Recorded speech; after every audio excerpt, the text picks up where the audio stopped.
on what's going on in my craft room these days. Mostly I'm sewing face masks. I'm also going to share with you at the end of the video an update on a couple of my knitting projects.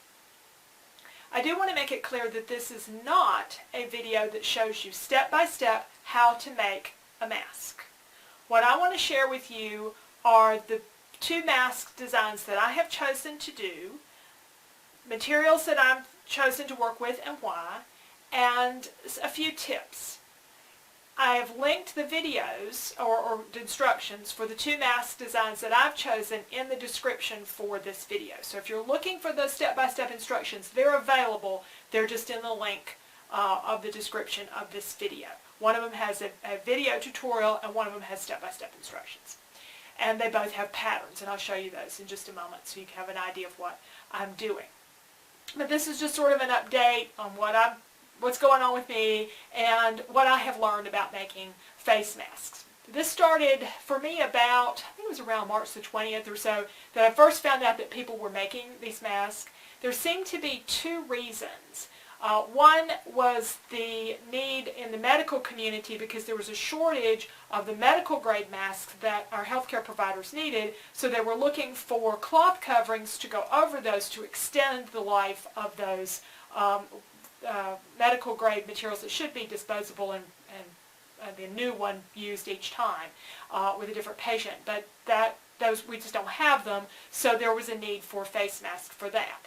It has increased in that there's a need for more and more people who are on the front line who need face coverings, nursing homes, and a lot of different areas, doctor's offices, all kinds of people are wearing masks. The other area where it seemed to be, after just a few days of starting to play with patterns and things, it seemed like we were going to be asked to wear a mask ourselves. And that is becoming the case. Now, I live in North Carolina. There's no mandate to do this. We're not required to, but it's encouraged. It's been encouraged at the federal level, and it's being required in some cities and states. And my personal opinion is that this will become more and more the norm to wear masks, at least when we are in areas where we cannot maintain good social distance. Now, a mask is not a substitute for keeping your distance, which they're telling us right now is 6 feet. I do want to emphasize I'm recording this, I think this is the 19th of April, 2020. A week from now, this information could be completely different because it's changing day by day. But this is what I know today, or what I have read about today. But we're being encouraged to wear the masks, but to keep our social distance, to wash our hands, to do all the things that we've been told to do. The masks are just another element that we can use to help us in keeping our community safe. My understanding is that when we wear the mask, we lay people, and we don't have the appropriate medical grade mask to wear, what we're doing is trying to keep our germs to ourselves. It's not so much keeping other people's germs away from us, it's keeping our germs to ourselves, and if we all do that, then there'll be less of these germs floating around in the air for any of us to pick up. Again, that's just my understanding of things. I have no medical training. It's just from what I've read and heard on the news and things. I have chosen two different mask designs after reading about quite a few, watching videos, and experimenting. The two I have chosen is this shaped mask that has a seam down the front. And there's different patterns for this one. I'll show you the pattern that I'm using in a moment.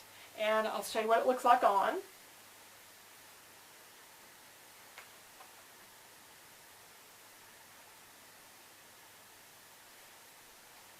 Okay. You can do this with elastic or you can do it with ties. I've chosen to make this one with elastic. Then the other one that I'm doing, I usually do this with ties. This mask was designed by a nurse. It's called the AB mask. I've got some threads here as I'm making them, a few loose threads. These masks have the pleats down the side, but what's different about them is that they have a tuck at the top and the bottom, so they fit really well over the nose and under the chin. I tried the traditional mask is a 6x9 rectangle that you cut, so 2 pieces of fabric together with your ties or your elastic, and then you put the pleats in. But I didn't care for the fit of that. When I made one and tried it on myself, I just didn't like how it fit. So I tried this one, and I really liked how it fit, and this is the one that I have been making for the medical community, and also for some individuals as well, if you prefer, this style of mask. The reason this was designed, what I believe, was that she designed it, it was designed by a nurse who also sews, and she designed it, as I understand, so that it would fit over an N95 or some type of medical grade mask. So that's why there's like some extra room in the front of this. But it is very comfortable to wear. Some people like ties, some people like elastic. I've also experimented with this one and created a version of it for myself that has elastic going instead of ties all the way around. So I'll show you what this one looks like on.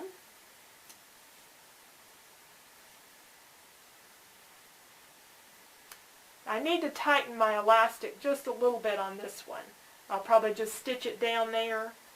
That's the only challenge I found with elastic, is figuring out the right lengths to get it tight enough. But those are the 2 main styles that I have chosen. Now this first one, let me show you the pattern for it.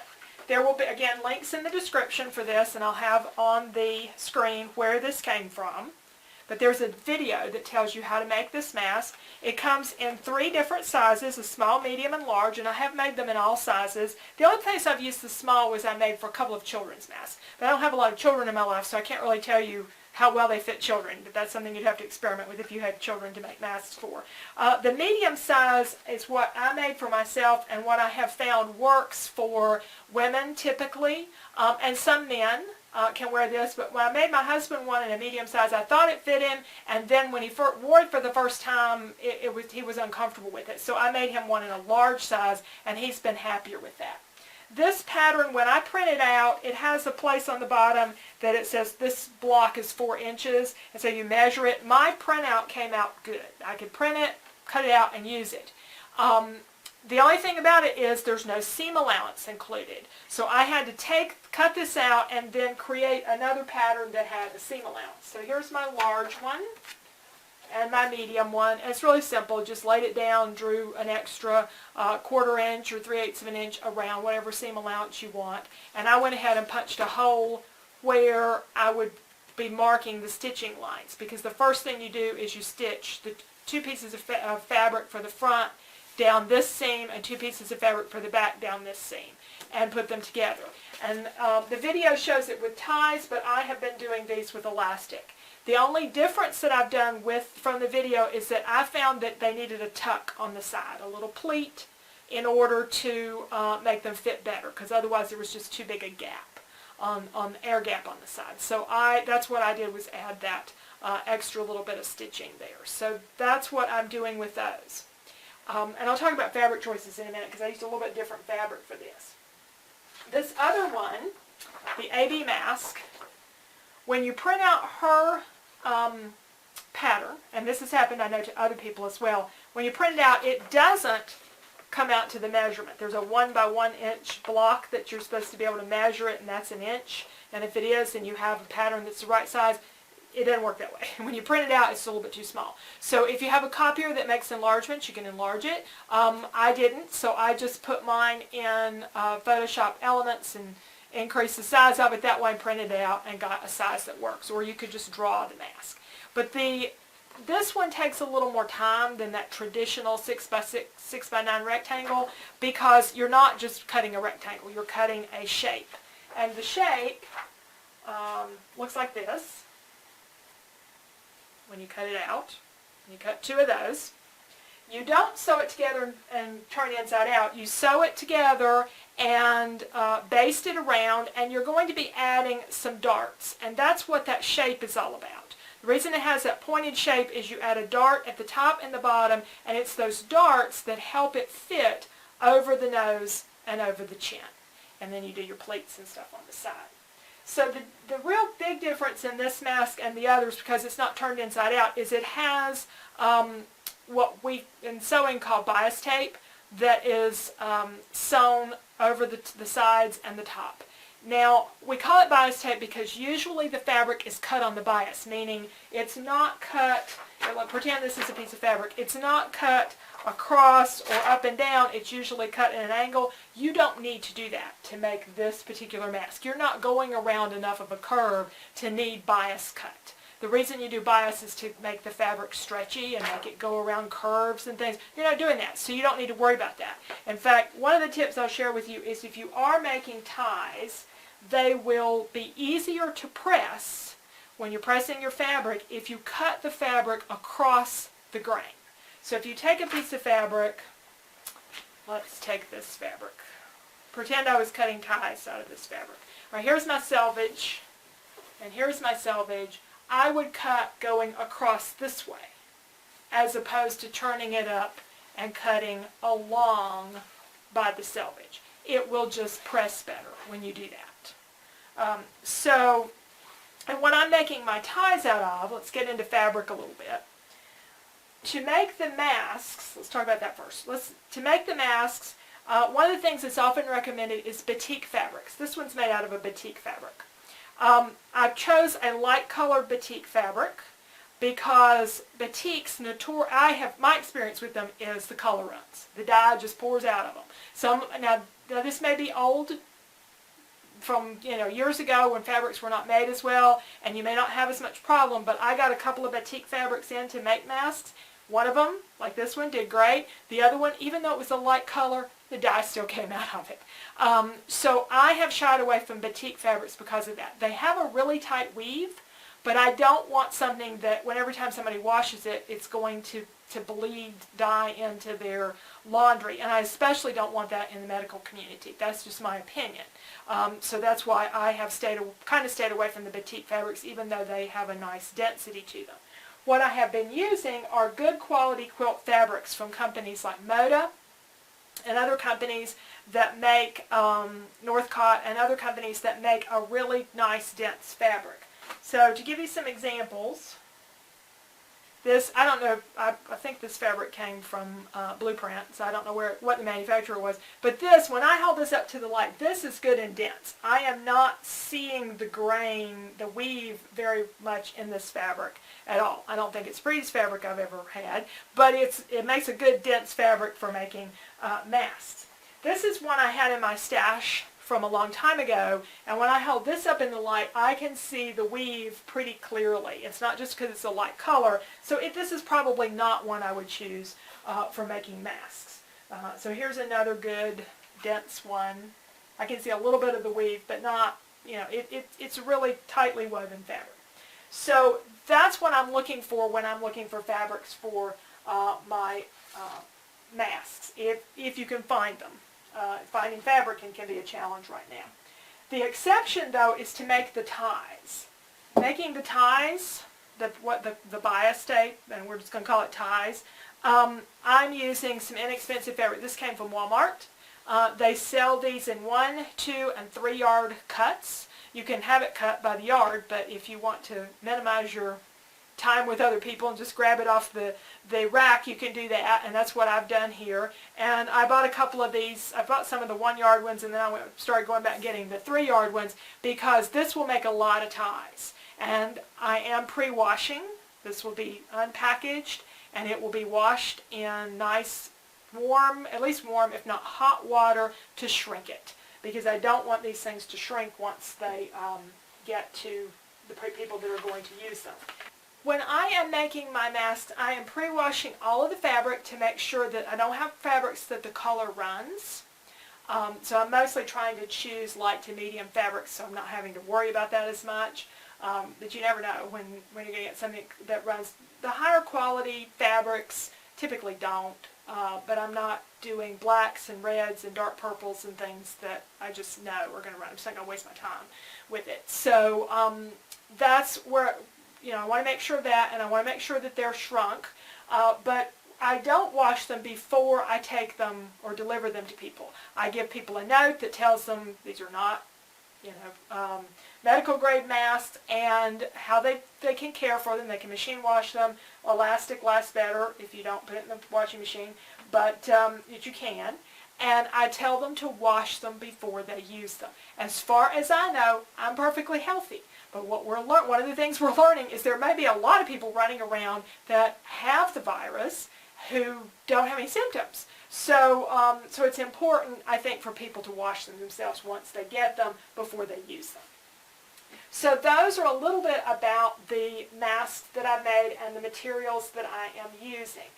You'll also note that on the inside of my mask is a different fabric than the outside. I want it to be really clear to a person when they pick it up that this is the outside, so they don't get it turned inside out. You know, these have, because they have this dart in them, it should be obvious, but the reason for that is if a mask has been worn, you don't want to be wearing the side that was exposed against your face. So I just want it to be easy to see which is the inside and which is the outside. So I'm using something relatively solid, something that's obvious, that's inside versus outside. Okay. Now let me show you a little bit about the bias, the trim around the edges and elastic. Let's talk about those kinds of things that hold your mask in place. There has been a tremendous shortage of elastic. Those of us who have been started on this a few weeks have hunted everywhere for elastic, bought out what we could find. I didn't get to buy out much because it wasn't there to buy. But if you have elastic in your stash of sewing stuff, that's wonderful. If you go out to find it, you will probably not be able to buy 1/4 inch elastic anywhere. I have discovered that you can take 3/8 inch or 1/2 inch braided elastic and cut it down. Now this is braided elastic. This is some Dritz braided elastic. This is 3/8 inch, and I can take this 3/8 inch elastic.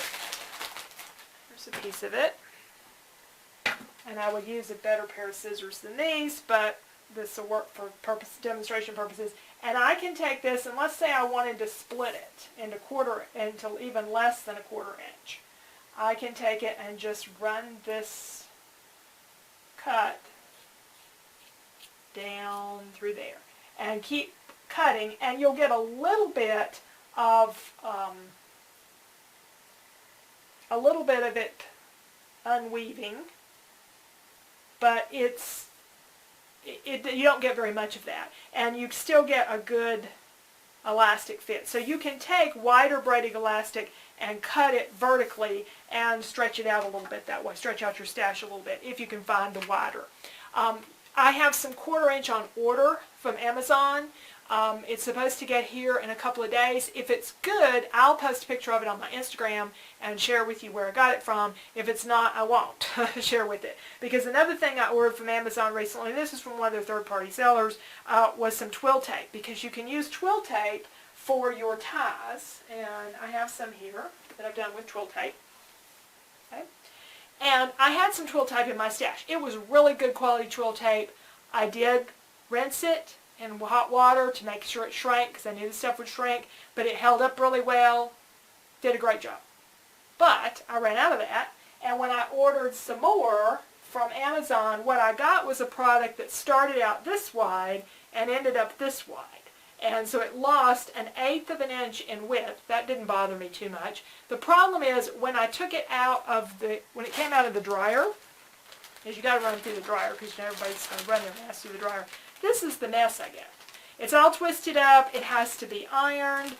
I wouldn't bother with twill tape. Unless you already have it, I would not bother with it. It's faster and cheaper just to make the ties. And I'll show you how I go about pressing my ties. So here's my fabric that I cut across the grain from a folded piece of 45 inch wide fabric. I'm going to unfold it. And I'll pull this over here so you can see it a little better. Then the approach that I'm going to take is typically what you do is fold in half, and then you fold and press, and then you fold towards those seams and press. What I find works a little bit easier is just to fold it down a little bit at the top. It's not going to be as perfect, but it will get the job done. And press this all the way down. And I can go pretty fast when I have my whole board, but I want you to be able to see it.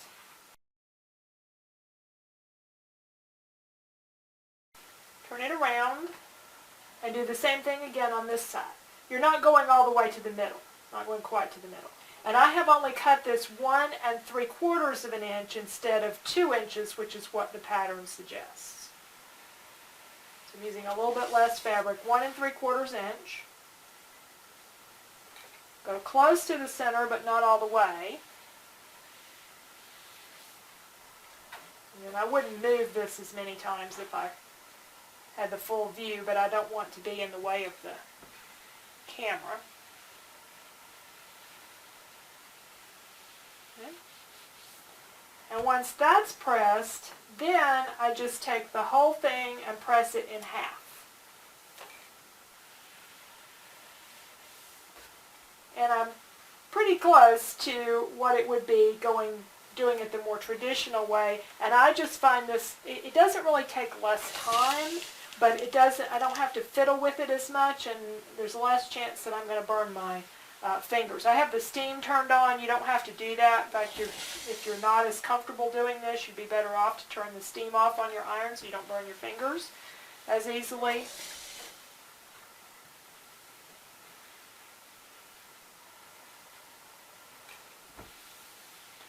And there's a tie. So that's what we think of as a bias strip, even though it's not bias cut, or bias tape, even though it's not bias cut, but it creates that strip that will make your ties, and if you're doing this style of mask, it will be what you sew over the top and the bottom and the sides as well. So when I put elastic in the masks that normally have ties going all the way around, I did this a couple of different ways. I put the elastic under the band that went on the side on this version, and I cut this one, I think, a little more than like 2 inches when I made my what we call bias tape to go over this so I'd have enough room. Or even a simpler way was just to add the elastic to this part that gets sewn around the top, this tie portion or that gets sewn around the top, and that fits nicely too. So there are ways of modifying mask patterns if you want to change the way that they attach. A couple of other things, and I'll wrap up this very long video on masks. If you're looking for fabrics, for quilt fabrics, don't overlook your local quilt stores. They may have to be closed due to some of the stay-at-home orders if they're not considered an essential business, but that doesn't mean that they're not shipping. Some of them are shipping product, or they offer curbside pickup, so depending on where you live, they may have those options, and it's great to support our small businesses if we possibly can. There are other fabrics besides quilt fabrics that people are using, and there's lots of information online about testing that they've done for different fabrics. My approach, quilt fabric is something I had and something I could buy more of, and if we suddenly have enough masks and I don't have to make more masks, then if I have leftovers, then I can use it for other things. But I also felt like I wanted to choose patterns that would be appealing to people, simple patterns that would go for men or women, that anybody could wear, and but you do what works for your people. If your family would like novelty prints, like a fabric that has a particular sports logo on it or something, then great, if that'll get them to wear it. It has already been 80 degrees a few days here in western North Carolina. And if this is an indication, we're in for a warm spring and summer, and I think this mask wearing will be with us for quite some time. So things like flannel, which are supposed to be really good for keeping stuff out, I don't see the people in my area wearing flannel when it's 80 or 90 degrees outside. I just don't see it. But we might end up doing that. I don't know. But for right now, I think making these fabrics that are comfortable. It's important to have 2 layers. It's important to cover the nose and the chin, and to make them fairly snug. And those are the things that I have read about and that I'm trying to adhere to with my masks. So those are it's just a little bit about what I'm doing, what I've learned, in trying to make some of these for distribution to a lot of different people.